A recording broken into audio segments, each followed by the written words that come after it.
the New York Giants 35, the Washington Redskins 33. We'll be back at Yankee. Well, hello. Thank you so much for taking time out of your day to check out this video. And welcome to the Gridiron.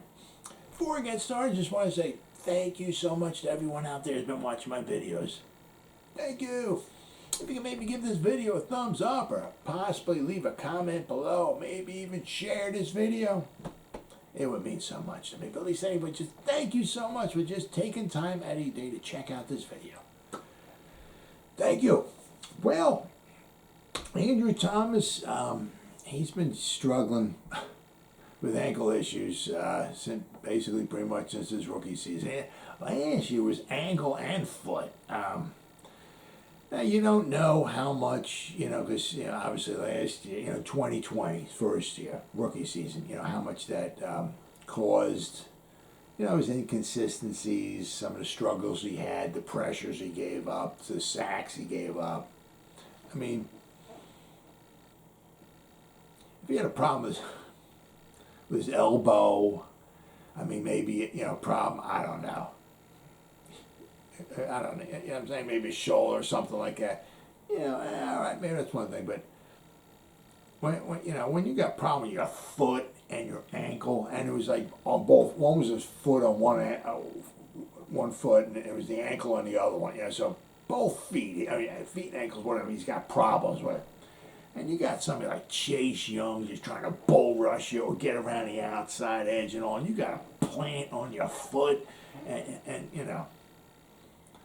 that's hard. I mean, that's tough.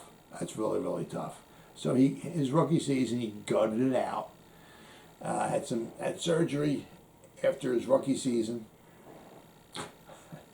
I don't know. I don't know if that was supposed to repair it all or exactly what. But he had surgery, on his left ankle in late January. This just came out, so. What I just saw. So it's the same ankle he had surgery on after his rookie season in 2020. As I said, he also had an issue with his right foot as well last year. So last year was his right foot and his left ankle. Now he's expected to make a full recovery before off-season workouts start in April. And the hope is that the surgery will fix the ankle issues that has been bothering him for his first two seasons.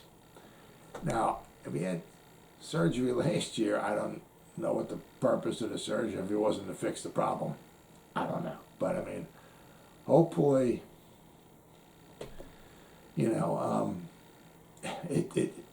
it fixes the problem. I mean, because if he keeps having foot and ankle problems his whole career, I don't know if he's going to want to keep putting up with it, but, well, we'll wait and see.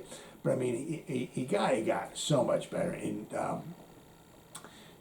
last year, 2020, according to Pro Football Focus. After his rookie season, 2020, graded out as 62.4.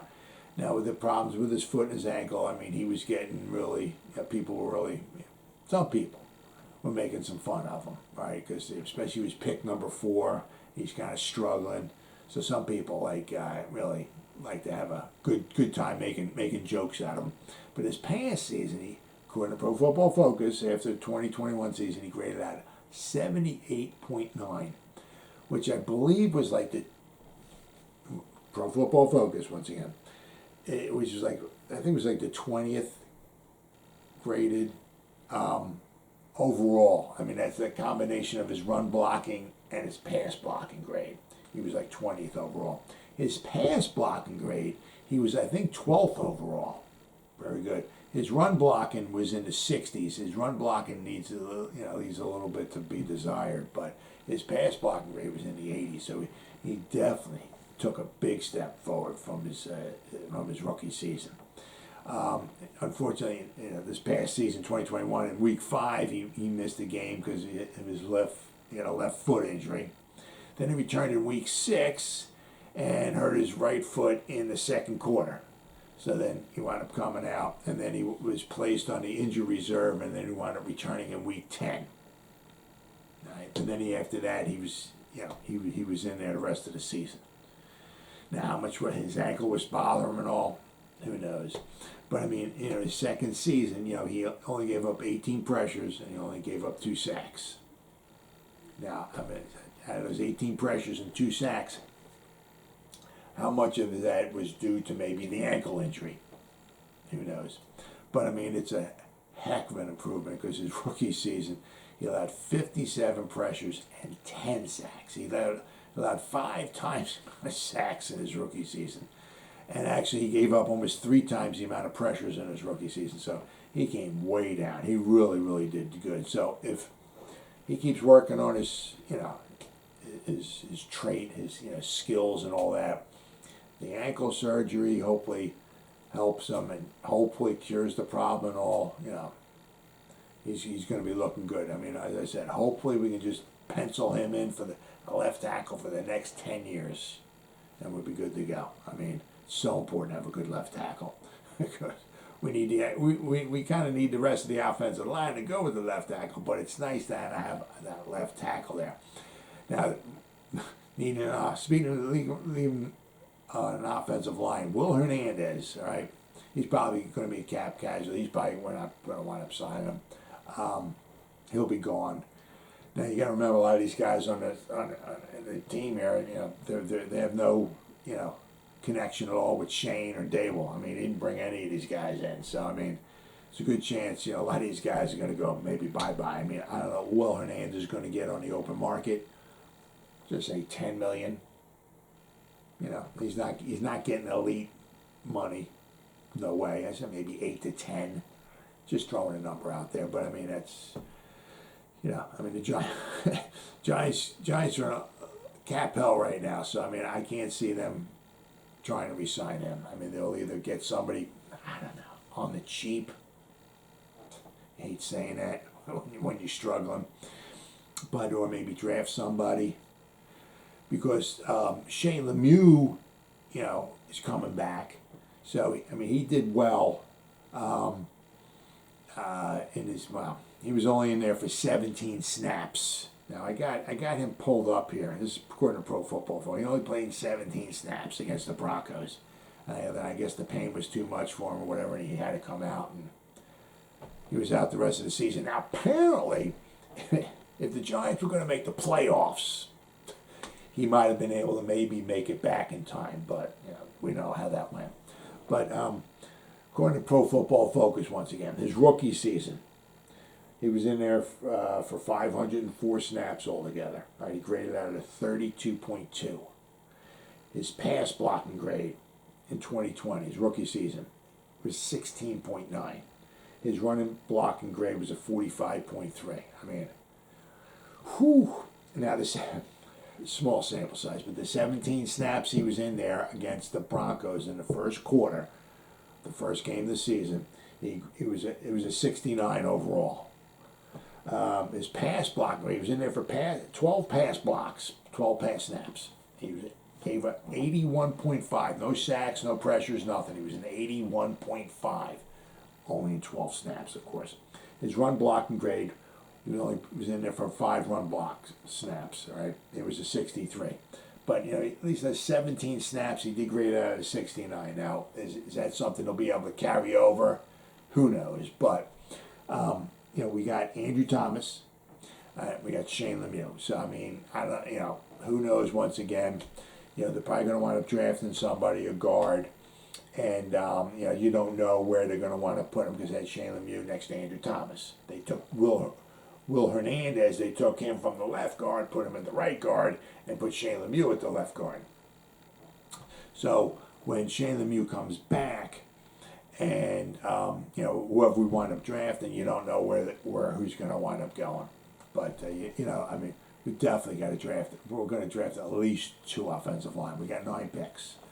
Now, if we trade back at all or anything, maybe try to get some more picks.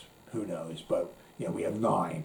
Look for at least 2 offensive linemen in the hopefully maybe in the top 3 rounds. We got 5 picks in the top 3 rounds. All right. So, 5 picks out of the top 81. So look for at least 2 offensive linemen there. That would be nice. I said, no, we got Shane Lemieux coming back.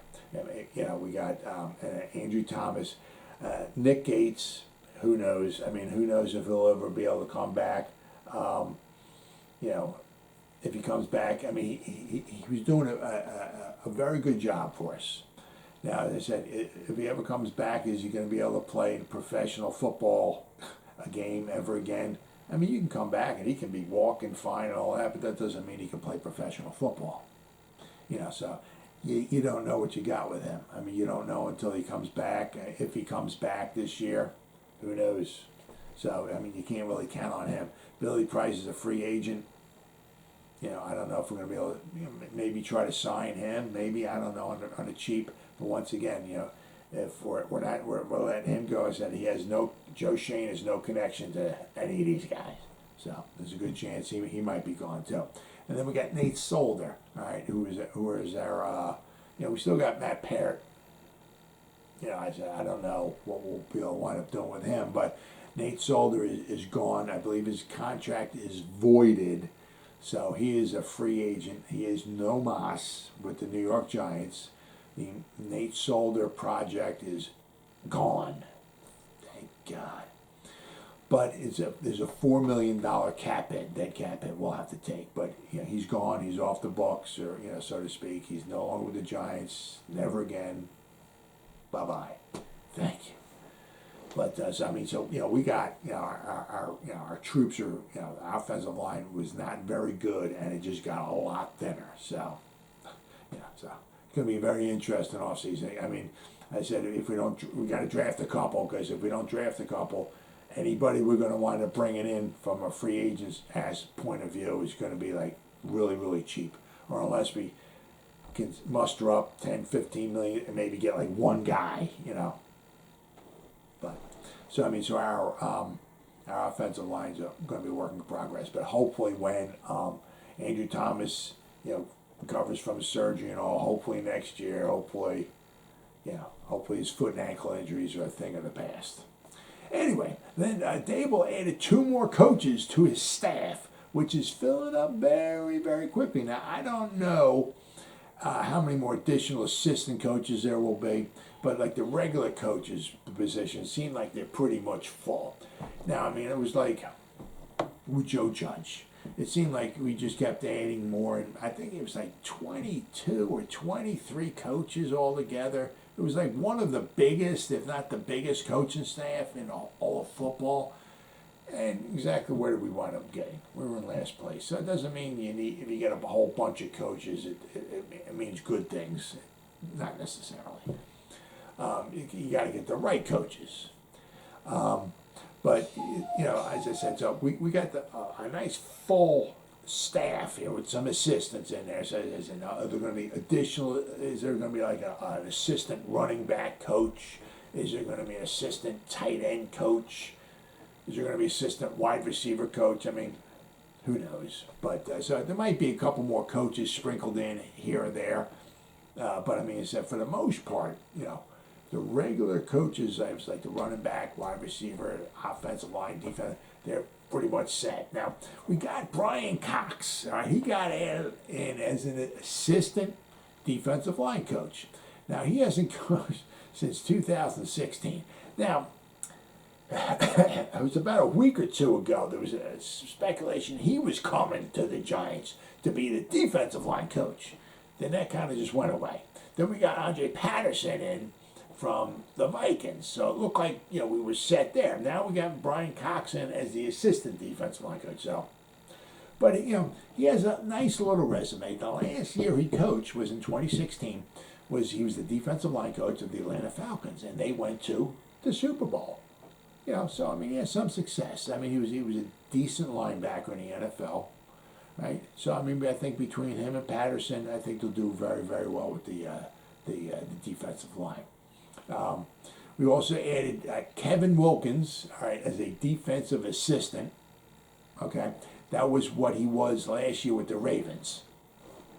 Now you got some familiarity there. You know, Don Wink Martindale, you know, obviously, you know, the defensive coordinator from the Ravens, came to us, and he brought Wilkins with him. He's basically doing the same thing. All right. And then obviously, of course, you know, we got Brian Daboll as the head coach. We got Laurie Young, All right, she's the director of coaching operations. She's going to apparently have her hands in like everything. She came over from the Bills. Once again, familiarity. But I mean, she's going to have her like with practices and just all kinds of stuff. She is, going to be in charge of quite a bit, and she has a lot of experience, like 20 years, almost 20 years, I believe it is, of NFL experience doing multitude of jobs. So if somebody can handle it, she's a woman. Who the frick cares? If somebody can handle it, it's her. So I'm sure she's going to do a phenomenal job for us. I mean, if she was with the Bills, all right, and you see where they went, it doesn't mean that the Bills are going to the AFC Championship. So now she's with the Giants and we're going to go to the NFC Championship. Doesn't mean that, but I'm saying, but she's good enough to work for the Bills, who've done a phenomenal job over the past few years or so. She's good enough for the Bills. She's going to be good enough for the Giants. Then we got Mike Kafka. All right, he's the offensive coordinator. Right, he came from the Chiefs. Right, which is got a nice little theme going on here. We got some people coming in from the Bills, people coming in from the Ravens, people coming in from the Chiefs. Some very well run organizations who definitely have had success over the years. So ain't guaranteeing success for the Giants, but it's a step in the right direction. All right, then of course we got Don Wink Martindale is the defensive coordinator, obviously from the Ravens. Then we got Thomas McGahee, the special teams coach. He's a holdover. I mean, the Giants last year they did a very, very good job. The return teams are not very good. But and obviously we get rid of Riley Dixon. We get somebody actually who can do some better punting in here. That would help us out as well too. We could use a good returner, a nice returner. That would really be good. But I mean, he's done a very good job for us on special teams. So that's not an addition. He's been with the team, and I'm very glad that they decided to keep him on. That was a very, very smart move. Then we got Bobby Johnson, the offensive line coach, who came over from the Bills. And we got Shea Tierney. All right, he's the quarterback coach. He came over from the Bills. All right. Andy Bischoff, he's the tight ends coach. Last year he was with the Ravens, but before that he was with the Ravens. I'm sorry. Last year he was with the Texans. Sorry. But before that, he was with the Ravens. So, he's got a nice little track record as far as being a tight end coach. So that's a good hire. He's there, too. Then we got Mike Rowe. He's the wide receiver coach. DeAndre Smith, he's a running back coach, right? He came from Texas Tech. He's had over 20 years, 22, I believe it is, and this is his first NFL coaching gig. So good for him. But he came from Texas Tech.